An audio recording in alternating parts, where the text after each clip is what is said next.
This episode is brought to you by Indeed. Stop waiting around for the perfect candidate. Instead, use Indeed sponsored jobs to find the right people with the right skills fast. It's a simple way to make sure your listing is the first candidates see. According to Indeed data, sponsored jobs have 4 times more applicants than non-sponsored jobs. So go build your dream team today with Indeed. Get a $75 sponsored job credit at Indeed.com/podcast. Terms and conditions apply.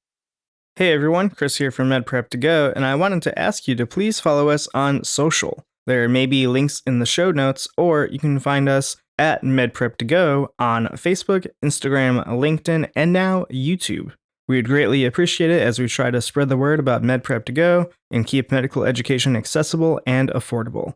Hey everyone, Chris here from MedPrep2Go, and I wanted to let you know about our premium Step 2 Bundle podcast, which gets you all of the Step 2 secrets and our Step 2 questions podcast combined and ad-free.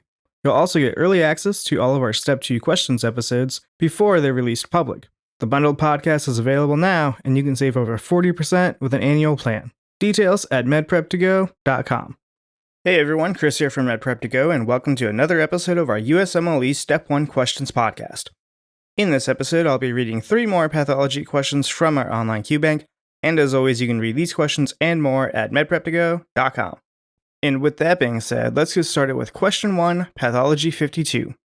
A 16-year-old girl is brought to the clinic by her mother because of frequent urination for the past 2 months. She denies dysuria, urinary urgency, and hematuria. She denies any significant changes in appetite or weight and has not had any visual changes. Past medical history is negative and she does not take any medications. She does not drink alcohol, smoke cigarettes, or use illicit drugs. Family history is unremarkable. Vital signs are temperature of 36.9 degrees Celsius or 98.4 degrees Fahrenheit, blood pressure of 112/70, pulse 91 beats per minute, respirations 15 per minute. Physical examination is unremarkable. Laboratory studies reveal the following. Serum osmolality is 280 milliosmoles per kilogram. Normal range is 285 to 295. Serum sodium, 132 milliequivalents per liter. And urine osmolality, 100 milliosmoles per kilogram. Which of the following best explains the underlying idiopathogenesis of this patient's condition? Is it A, autoimmune destruction of pancreatic endocrine cells? B, ectopic secretion of antidiuretic hormone? C, excessive fluid intake? D, impaired arginine vasopressin secretion? Or E, renal arginine vasopressin resistance? And the correct answer is C, excessive fluid intake. This patient's laboratory findings, mild hyponatremia, low serum osmolality, and inappropriately low urine osmolality, are consistent with primary, meaning psychogenic, polydipsia. In this condition, the excessive intake of water leads to dilution of serum sodium and a reduction in plasma osmolality, prompting the kidneys to excrete very dilute urine in an attempt to restore serum osmolality to normal limits. The kidneys themselves are not diseased, and the body's production of antidiuretic hormone, ADH, is intact. Restricting fluid intake, water deprivation test, typically normalizes serum and urine osmolality and is used for both diagnosis as well as treatment. Patients with primary polydipsia may have an underlying psychiatric illness or a lesion in the hypothalamic thirst center that is driving the excessive fluid intake. Answer choice A, autoimmune destruction of pancreatic endocrine cells, is incorrect. This describes type 1 diabetes mellitus, in which autoimmune processes target insulin-producing beta cells. Other than excessive urination, this patient does not have any characteristic symptoms of type 1 diabetes mellitus, such as polyphagia, weight loss, or visual changes. Polyuria in diabetes mellitus is caused by osmotic diuresis from hyperglycemia rather than low serum osmolality. Answer choice B, ectopic secretion of antidiuretic hormone, is incorrect. Ectopic secretion of ADH, for example by a small cell lung carcinoma, causes syndrome of inappropriate antidiuretic hormone, SIADH. Excessive ADH leads to increased water retention by the kidneys.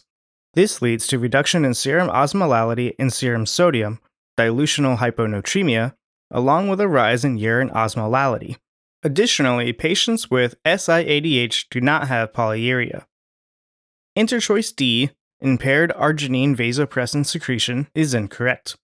Arginine vasopressin deficiency, AVPD, formerly central diabetes insipidus, is caused by inadequate ADH secretion from the posterior pituitary.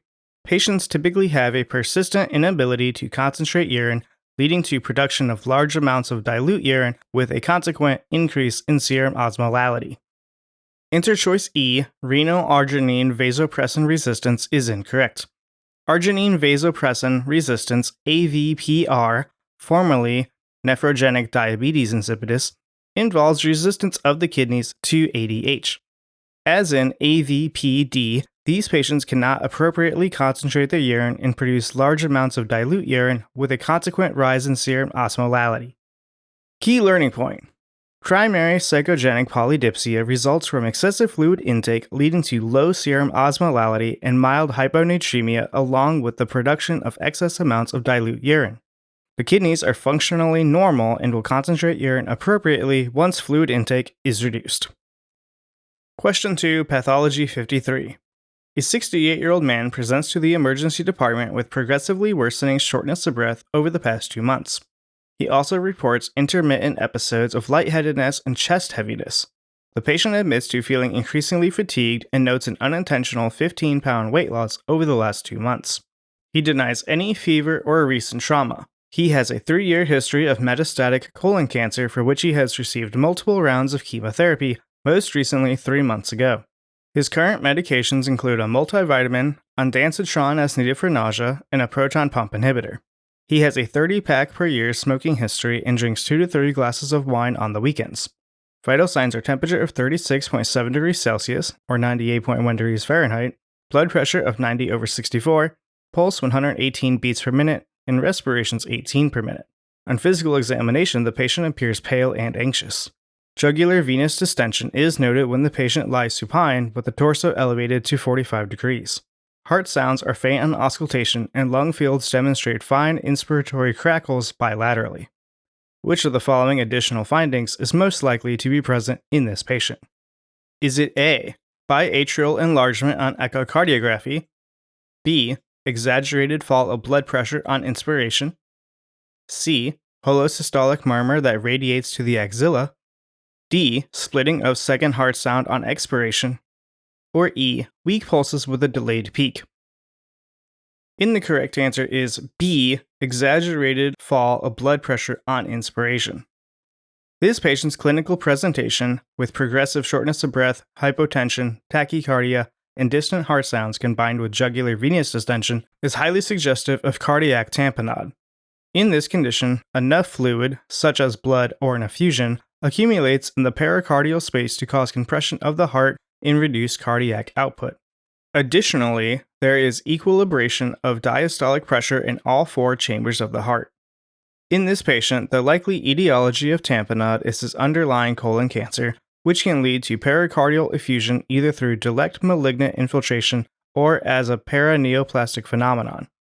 Other common causes of cardiac tamponade include trauma, post-myocardial infarction, for example, ventricular free wall rupture, complications following post-cardiac surgery, and infections. A key hemodynamic finding in cardiac tamponade is pulsus paradoxus, a greater than 10 mm per mercury drop of systolic blood pressure on inspiration. In a healthy patient, inspiration causes only a slight reduction in left ventricular stroke volume and hence a physiologic drop in SBP of up to 10 mm per mercury. In tamponade, this effect is amplified due to the limited cardiac filling, leading to a more significant, greater than 10 mm per mercury, drop in systolic blood pressure. Additional supportive findings on electrocardiography in cardiac tamponade shows low voltage QRS complexes and electrical alternans, which result from the swinging motion of the heart within a large pericardial effusion. Echocardiography classically demonstrates right atrial and right ventricular collapse.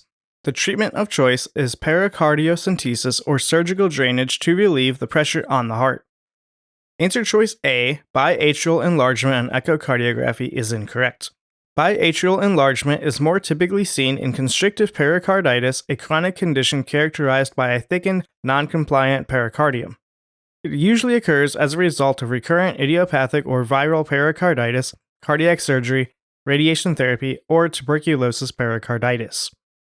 Answer choice C, holosystolic murmur that radiates to the axilla, is incorrect. This finding is characteristic of mitral regurgitation, which results from incompetence of the mitral valve. Mitral regurgitation is seen as a complication of myocardial infarction, mitral valve prolapse, and left ventricular dilation. Mitral regurgitation is unrelated to the hemodynamic compromise and pericardial fluid accumulation seen in cardiac tamponade. Answer choice D, splitting of second heart sound on expiration, is incorrect. Normally, splitting on the second heart sound, S2, is heard on inspiration. Paradoxical splitting of S2, split heard on expiration, is most commonly associated with conduction delays, such as those seen in left bundle branch block or in severe aortic stenosis. It is not a feature of cardiac tamponade. Answer choice E, weak pulses with the delayed peak, is incorrect. Described as pulsus parvus attardus, this finding is typically associated with aortic stenosis. Aortic stenosis is most commonly seen in older patients with age-related calcification of aortic valves or in younger patients with early onset calcification of bicuspid aortic valve. Key learning point. Cardiac tamponade is a life-threatening condition resulting from the accumulation of fluid in the pericardial space, leading to reduced cardiac output. It may result from malignancy, trauma, post-myocardial infarction complications, post-cardiac surgery, or infection. Classic findings include hypotension, jugular venous distension, distant heart sounds, and pulsus paradoxus, an exaggerated fall in systolic blood pressure on inspiration. ECG findings such as low voltage QRS complexes and electrical alternance, along with right atrial and ventricular collapse on echocardiography, further support the diagnosis. Pericardiocentesis is the treatment of choice. Question 3, Pathology 54. A 62-year-old man comes to the emergency department with chest discomfort and shortness of breath that began 1 hour ago while climbing stairs. He describes the discomfort as a pressure-like sensation in the center of his chest radiating to his left arm. He denies fever, cough, or palpitations. Past medical history includes hypertension and hyperlipidemia. He takes lisinopril and atorvastatin. He has a 20-pack per year smoking history and drinks alcohol socially. His father died of a myocardial infarction at age 58. Vital signs show the following: temperature 37.1 degrees Celsius, 98.8 degrees Fahrenheit, blood pressure of 142/86, heart rate 96 beats per minute, respirations of 20 per minute, and oxygen saturation of 97% on room air. Physical examination reveals normal S1 and S2 with no murmurs, rubs, or gallops. There is no jugular venous distension, the lungs are clear. There is no peripheral edema. An electrocardiogram shows ST segment elevations in leads 2, 3, and AVF. Which of the following coronary arteries is most likely occluded? Is it A, left anterior descending artery, B, left circumflex artery, C, posterior descending artery, D, right coronary artery, or E, second diagonal branch? And the correct answer is D, right coronary artery. This patient is having an acute inferior wall myocardial infarction, MI, as evidenced by ST elevations in leads 2, 3, and AVF. The most common cause of an inferior MI is occlusion in the right coronary artery, RCA. Answer choice A, left anterior descending artery, is incorrect. The left anterior descending artery supplies the anterior wall and septum. Occlusion results in ST elevation in leads V1 to V4, not the inferior leads. Answer choice B, left circumflex artery, is incorrect. The left circumflex artery supplies the lateral wall. Occlusion would cause ST elevations in leads 1, AVL, V5, and V6. Answer choice C, posterior descending artery, is incorrect. The posterior descending artery may be a branch of either the RCA or a left circumflex. It supplies the posterior wall. Posterior MI typically causes ST depression in the anterior leads V1 to V3. Leads V7, V8, and V9 can be placed on the back to help identify a posterior MI. Leads V7 to V9 are mirror images of leads V1 to V3 and will demonstrate ST elevations. Answer choice E, second branch diagonal, is incorrect. The second diagonal branch is a branch of the left anterior descending artery that supplies part of the anterior and lateral walls. Occlusion would affect leads V4 to V6, not the inferior leads. Key learning point. Acute inferior myocardial infarction is most commonly due to right coronary artery occlusion and presents with ST elevations in leads 2, 3, and AVF on electrocardiogram. And that will conclude this episode of our USMLE Step 1 Questions podcast. I hope you enjoyed it and found the information useful. Please be sure to follow us at MedPrep2Go on LinkedIn, Facebook, Instagram, and YouTube to stay up to date with our content. As always, you can learn more and read other Step 1 questions at medprep2go.com. Happy studying! Hey everyone, Chris here from MedPrep2Go, and I wanted to let you know about our premium Step 1 bundle podcast, which gets you all of Crush Step 1 and our Step 1 question podcast combined and ad-free. You'll also get early access to new content as it becomes available. Upgrade your studying now and learn more at medprep2go.com.